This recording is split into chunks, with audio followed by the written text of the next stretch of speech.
Voilà, et alors on a déjà vu évidemment différentes formes. Ici on a quelque chose de beaucoup, un Acropora nettement plus branchu. Donc pour quelqu'un qui a beaucoup de place et qui veut avoir un petit peu comme ce qu'on voit quelquefois sur les documentaires en plongée, je dirais des gros Acropora à grosses branches, c'est quelque chose qui se développe très vite et qui offre évidemment pas mal de cachettes aux poissons.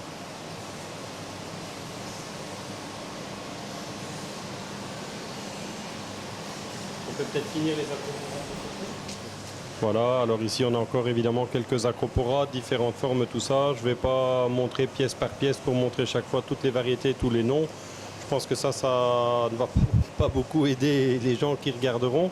Mais pour aider dans le choix, évidemment, on a aussi sur notre site chaque fois mis une photo par variété avec son nom. Donc pour les gens, c'est un petit peu plus clair. Bon, ici on voit à nouveau différentes formes. Pour le moment, on a une belle offre en Acropora en plateau. Ce n'est pas toujours le cas, ce sont des coraux. Quand on voit par exemple des choses comme ça ou comme ça ou comme ça, ça reste des coraux qui sont relativement rares et qu'on n'a pas de manière régulière. Alors ensuite, on va peut-être une fois ici montrer ce que je disais tout à l'heure, où on voit clairement des Acropora de culture. C'est-à-dire qu'on voit le petit support ici, au bout de ma baguette, qui est en fait un support en pierre reconstituée, sur lequel on est venu donc venir coller une petite bouture, si on peut dire, d'un corail qui est aussi là en l'occurrence un Acropora. Et on voit bien que celui-ci repousse évidemment sur le support. En règle générale, quand il continue de se développer, il arrive quelquefois que le support est complètement recouvert par l'animal ensuite. Combien de temps pour arriver à une taille comme celle-là? Alors très variable d'une variété à l'autre dans la famille des Acropora. Je dirais ça, c'est des coraux ici qui doivent avoir entre 6 mois et 1 an.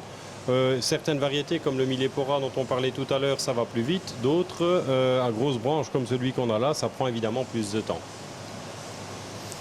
Ensuite, on peut peut-être enchaîner, toujours dans des coraux de culture, les Montipora. Alors, les Montipora, c'est aussi une très grande famille. Il y a beaucoup de variétés, de toutes sortes de formes. Il y a des branchus, il y a des coupes, il y a des plateaux, toutes sortes de couleurs également. Toujours dans la famille des coraux durs à petits polypes. Relativement facile. Le Montipora est un corail généralement assez facile. On va en voir d'autres tout à l'heure, où il y a aussi toute une diversité en couleurs et en formes. Et là, j'en reviens à ce que je disais aussi, c'est que chaque variété, chaque forme qu'on a de manière régulière se trouve sur le site avec le nom, la photo et la variété pour aider les gens à s'y retrouver un peu. D'accord, il faut suivre un petit peu aussi les arrivages qui se passent chez toi. On essaie chaque fois, donc après les arrivages, de mettre les photos des choses qui sont rentrées. Ça donne une petite idée aux gens qui se déplacent de loin de ce qu'ils vont pouvoir trouver avant de faire la route, bien sûr. Bien entendu, on peut aussi expédier ce genre de corail. Ah oui, tout à fait. C'est quelque chose qu'on maîtrise bien. L'emballage des coraux comme ça, c'est pas du tout un souci. Ça voyage, on peut dire, très très bien. Donc le même genre de conditionnement pour les poissons avec quelques petites adaptations, mais ce sont des coraux qui voyagent très bien en général. Toujours bon à savoir, pas obligé de venir jusqu'ici. Oui, tout à fait. Pour les gens qui ont beaucoup de routes à faire, on a pas mal de choses spéciales. Le tout, c'est comme on disait, c'est de regarder régulièrement dans la rubrique arrivage où nous mettons les photos. Ou alors passer un petit coup de fil. Ou passer un petit coup de fil. On continue? On continue. Bien David, on a vu les Acropora, maintenant on change avec les Montipora. Voilà, tout à fait. On va poursuivre avec les Montipora, donner une petite idée. Donc il y a ici, évidemment beaucoup de formes, comme je disais tout à l'heure. Quelques exemples ici, Acropora en plateau, qui existe bien entendu dans différentes couleurs. Ça, c'est une couleur classique, on les a en mauve. Un petit peu plus loin ici, on a la variété qui a tendance à pousser en forme de coupe verte. Et alors ici, un petit peu plus à droite, on a les formes branchues de Montipora. Donc là aussi, on a du vert, on a du polype rouge. On a de manière moins régulière des mauves, j'en ai malheureusement pas pour montrer pour le moment. En tout cas pas dans les branchus, on va voir des mauves un peu plus loin. Après, on a d'autres variétés qui sont des variétés de Montipora en croûtant, comme on voit ici, en vert, avec le cercle mauve comme celui-ci. On a encore une variété en croûtant qui est celle-ci. Et ça, c'est également de l'encroutant, où là, on voit ici du polype mauve, du vert à polype bleu, voire même du rouge là-bas derrière. Donc là, on a une petite idée un petit peu. Alors, ça représente une petite partie de ce qui existe en Montipora, mais on ne rentre évidemment que les choses les plus colorées, les plus intéressantes. Il y a beaucoup de variétés qui sont très peu, voire pas colorées, et donc ont relativement peu d'attrait dans notre cas. Ok. Donc maintenant David, on va passer évidemment à une autre catégorie qui sont les grands polypes en fait. Voilà, tout à fait. Donc on reste dans les coraux durs, ce qu'on appelle les LPS cette fois-ci, c'est-à-dire les coraux durs à gros polypes.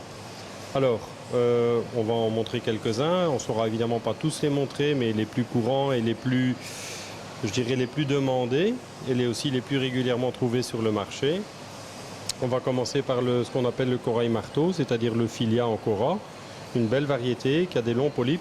Alors il porte son nom évidemment lié au fait que sur le bout du polype, il a un petit peu la forme du marteau, je dirais. Alors le Philia, c'est aussi une variété où il y a plusieurs formes dedans.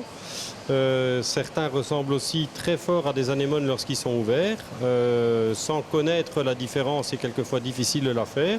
Je pense par exemple, on va montrer maintenant le Philia glabrescent. En fait, où là on a un squelette de forme branchue.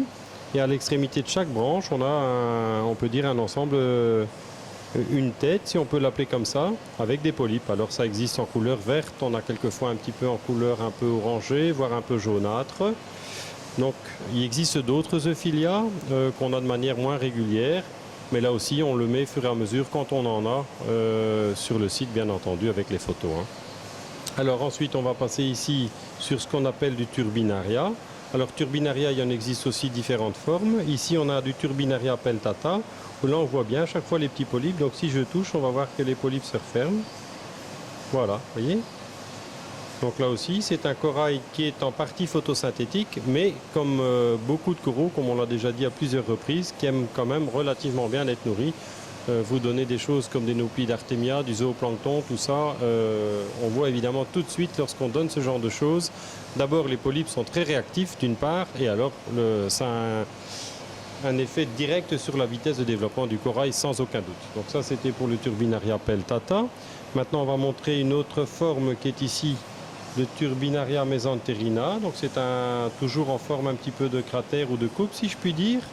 Là, de couleur jaune, très joli, avec des plus petits polypes, mais sinon d'un point de vue maintenance comparable. C'est un corail qui n'a pas besoin énormément de lumière, mais il doit être éclairé quand même, et qui aime bien un bon brassage. Donc voilà pour le turbinaria.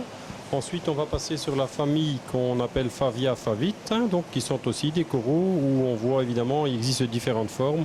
On les a verts avec polypes rouges, on les a tout rouges, on les a aussi tout verts. Donc c'est aussi une très grande famille où il existe beaucoup de diversité en forme comme en couleur. Donc ça c'est pour les Favia et les Favites. Ensuite on peut peut-être montrer quelques Goniopora. Donc ici on en a un petit rouge qui est en fait une des formes les moins courantes dans les Goniopora. Le plus courant étant le vert. Après on a donc le rouge qu'on voit ici. Et alors un peu plus loin, en avançant doucement, on va voir qu'on a également ce qu'on appelle le Goniopora mauve. Alors le premier ici, je viens de le déplacer, donc il n'est pas ouvert. On voit à quoi il ressemble quand les polypes sont complètement fermés. Et si on va un petit peu plus loin derrière, on voit l'équivalent, donc ici, qui lui est ouvert en revanche. Donc voilà pour du Goniopora mauve. Et alors on en parlait tout à l'heure, on en verra encore d'autres. Ici on a du Goniopora de couleur verte. Il en existe aussi différentes formes, des formes de boules, des formes plus branchues. Mais on va prendre quelques autres exemples tout de suite ensemble.